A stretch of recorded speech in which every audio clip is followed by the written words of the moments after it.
Hey, everybody, I'm John Granado. That's Lance Zerline. You can hear us mornings on ESPN 97.5 and 92.5. Hit subscribe so you get all of our content here at SportsMap HOU. Lance, this morning, the New York Post had an article. The headline was, by the way, B-U-Y, by the way. And it had pictures of Aaron Judge, Carlos Correa, Justin Verlander, and Edwin Diaz, all in Yankee uniforms. John Heyman wrote the article. He wants the Yankees to buy all of those players. Now, their payroll for next year, according to Spotrac, is $150 million for next year.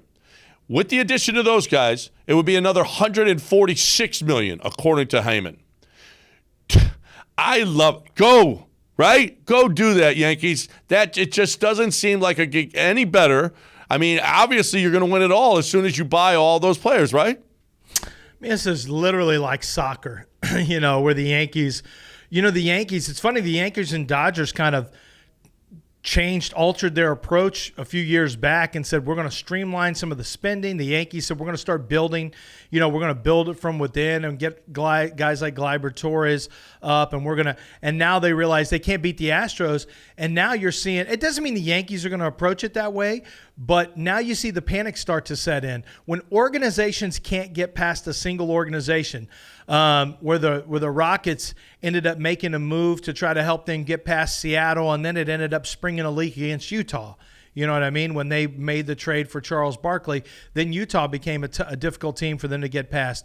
We've seen this happen before where when organizations struggle to get past a certain foe, they start to go by any means necessary. And right now for the Yankees, you can't speed the process up by, trying to get your minor league system to kick in earlier. You're basically saying, let's go buy whoever we can buy to get past the Astros. Well, what's the best move? Take away Justin Verlander. Absolutely. It'd be a smart move for the Yankees in short term. I think re-signing Aaron Judge is absolutely going to happen.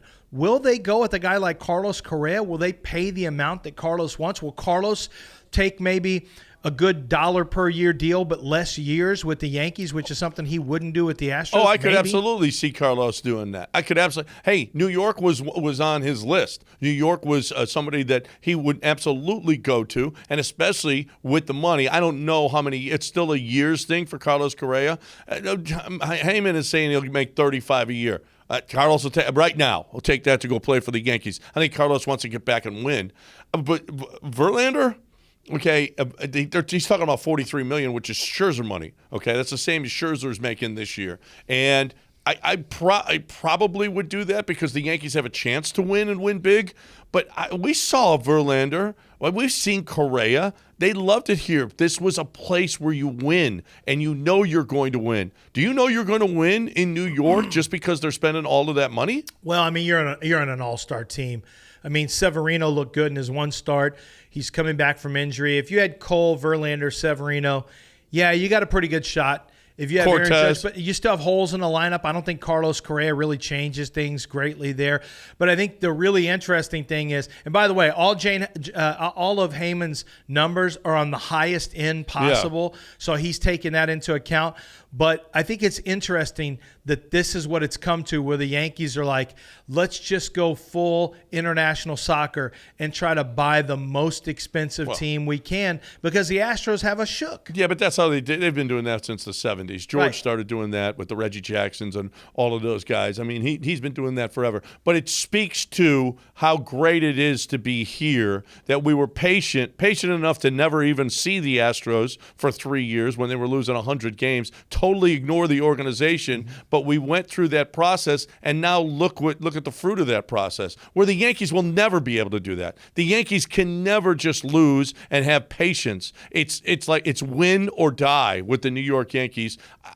I kind of like our way better. Look at how long-lasting this is. And I don't know that there's an end in sight for this Astros team. There's always an end in sight for the Yankees because these contracts come up or, guys are getting older. They're always getting older guys that they're giving free agent money to. This thing with the Astros could last conceivably another 5 years or so. It really could when you look at the age and the player control. I think it all goes down to what happens with Kyle Tucker, what happens with Fromber. There are some questions about will When is it going to be will Jim Crane ever pay a player market value, or is he always going to try to sign them early and give them money early but not market deals? That could be the one thing. We've seen it with Correa leaving. We've seen it with Springer leaving.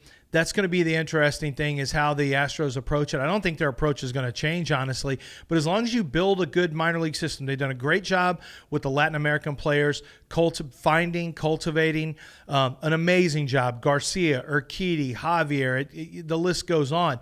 And then, being able to draft effectively. They had a couple of years where they didn't have first and second round picks in the draft. So now all the picks that they make, they need to be able to cultivate that minor league system so the next Hunter Brown can be on the way in. So the next, Jeremy Pena can be on the way into the system. Yep. Hopefully that comes up with some more outfielders. But if a Chas McCormick becomes a player that we didn't expect in the future years, that's just a bonus for the Astros. You're right. That's something that the Yankees don't give themselves an opportunity. They've had all kinds of bonuses. Javier, Framber, Garcia. We didn't see them coming up through the minor. Like, these were huge talents that we can't wait to see at the major league level. They came up and holy cow, they're really, really, really good. You know what else is really good? Coors Light. Cold, clean, crisp, refreshing Coors Light. And while you're watching your games, what are you going to drink?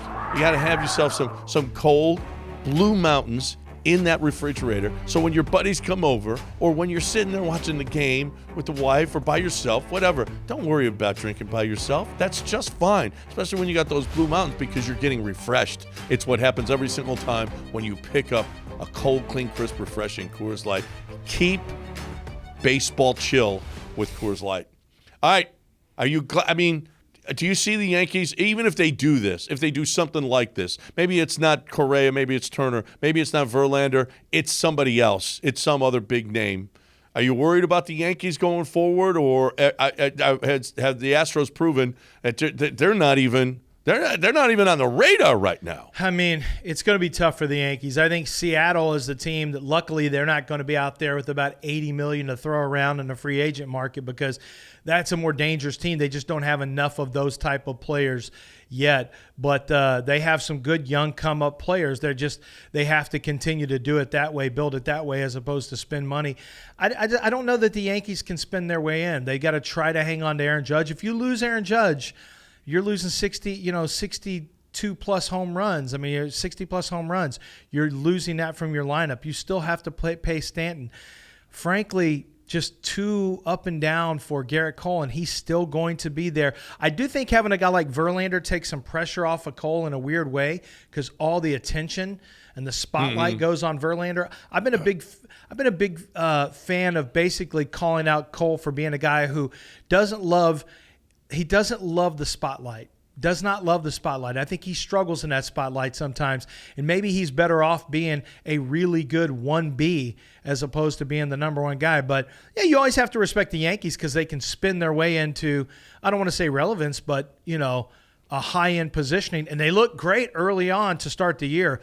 But holes in the lineup have to be filled. They're not as good in the bullpen. They're just not as good from a pitching standpoint as the Astros. Honestly, you still got lineup and pitching to worry about. I don't think they can get there in 1 year. No, I don't think they can get there 1 year. I don't think they get there in a few years. It's not the way that they do it. You got to have some young talent that is actually outplaying their contract, and the Yankees don't have that ever. They've got a bunch of guys who are underplaying their contracts, and that's not a recipe for winning. Ain't worried about them Yankees no more.